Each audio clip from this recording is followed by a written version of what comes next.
आपको पता है पतंग हमें क्या सिखाती है? पतंग सबसे ऊंचाई में तब उड़ती है जब हवा बहुत तेज़ होती है। मतलब विपरीत परिस्थितियाँ हों तभी वह ऊंचाइयों को छूती है।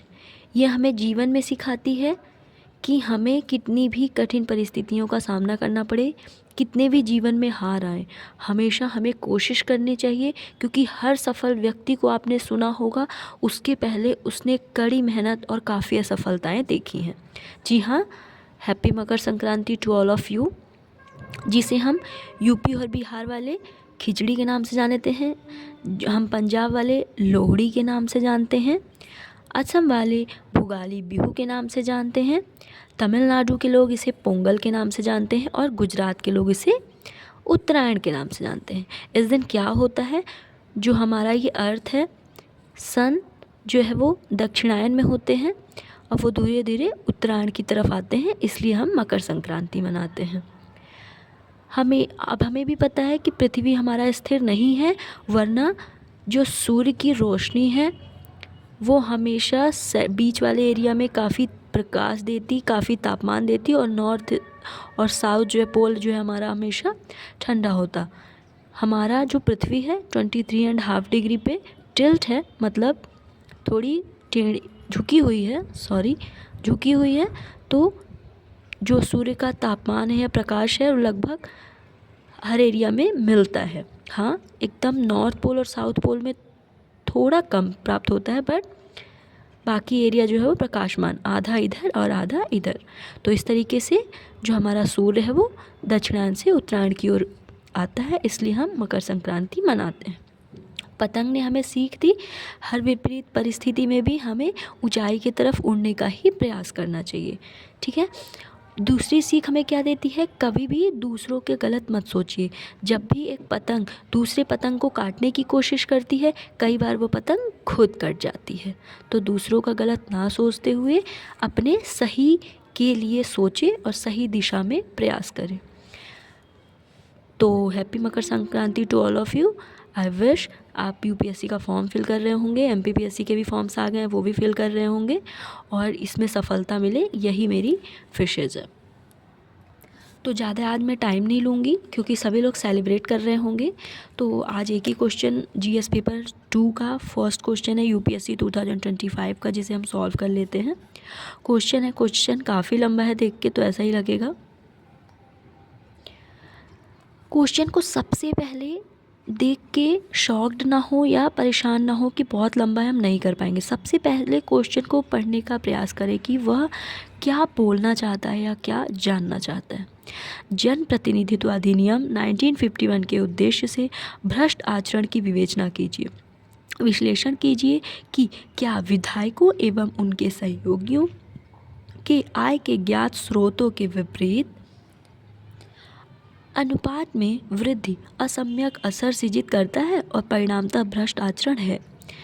हमें बताना है जो जनप्रतिनिधित्व अधिनियम है 1951, सबसे पहले तो उसके बारे में बताना है। तो एक पार्ट तो ये हो गया। सेकंड पार्ट हो गया विश्लेषण कीजिए, जो विधायक होते हैं या उनके सहयोगी होते हैं, आप देखेंगे एक फिक्स पेमेंट के अलावा कितना उनके पास गाड़ियों की जो है संख्या बढ़ती जाती है, उनका घर का आकार बढ़ता जाता है, उनके पास इतने लैंड्स आने लगते हैं ना।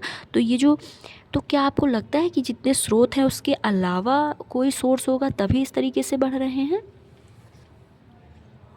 तो इसका आंसर स्टार्ट करते हैं। जैसा कि हमेशा की तरह इंट्रोडक्शन।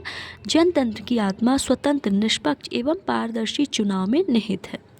इसी उद्देश्य से प्रतिनिधित्व जन अधिनियम 1951 अधिनियमित किया गया, ताकि चुनावी प्रक्रिया को दूषित करने वाले तत्व, विशेषकर भ्रष्ट आचरण पर प्रभावी नियंत्रण स्थापित किया जा सके। जनतंत्रीय नियम 1951 के उद्देश्य एवं भ्रष्ट आचरण। कौन कौन से भ्रष्ट आचरण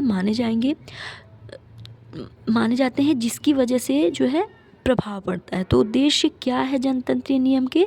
स्वतंत्र एवं निष्पक्ष चुनाव सुनिश्चित करना, ताकि जो चुनाव है वो किसी भी तरीके से किसी के पक्ष में ना हो या फिर किसी के दबाव में ना हो। मतदाताओं की स्वतंत्र इच्छा की रक्षा।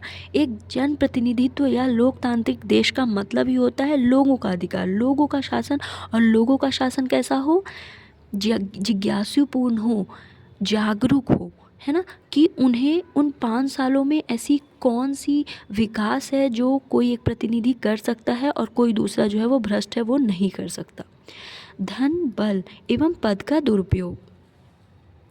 जैसा कि संविधान के अनुसार इनका जो पद है वो लोगों की सेवा है, लेकिन उस पद का जो दुरुपयोग ना हो।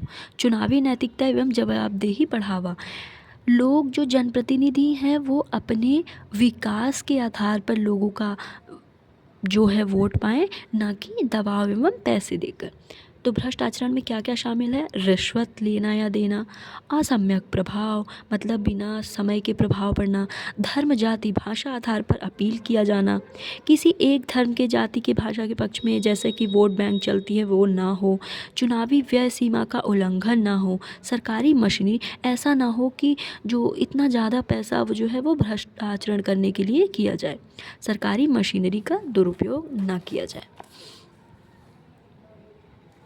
विधायकों एवं सहयोगियों के आय में ज्ञात स्रोतों के विपरीत अनुपात में असामान्य वृद्धि का दुष्परिणाम।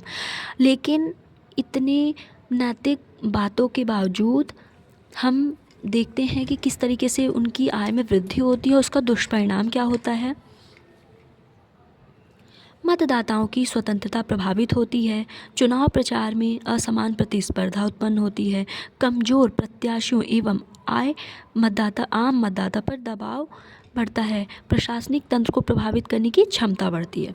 यह स्थिति मतदाताओं की स्वतंत्र निर्णय प्रक्रिया में हस्तक्षेप करती है, जैसे असम्यक प्रभाव कहा जाता है। फिर निष्कर्ष कि जनप्रतिनिधित्व जन अधिनियम 1951 का मूल उद्देश्य चुनावी पवित्रता की रक्षा करना है। आय में असमान वृद्धि चुनावी प्रक्रिया प्रभावित करती है, असम्यक प्रभाव उत्पन्न करती है, बल्कि व्यवहारिक रूप से भ्रष्ट आचरण का रूप ले लेती है। आई होप कि ये क्वेश्चन आपको बहुत अच्छे से समझ में आ गया होगा। क्वेश्चन देख के बहुत लंबा है, लेकिन बताने में जब आप आएंगे 150 वर्ड्स में जो लाइन होती है आपको बता दो, इसमें आपको कुछ भी नहीं लिखना होता, इसमें भी माइनस मार्किंग होती है, निगेटिव मार्किंग हो जाती है। ठीक है, ओके। तो अच्छे से सेलिब्रेट करिए Makar Sankranti. For today thank you so much.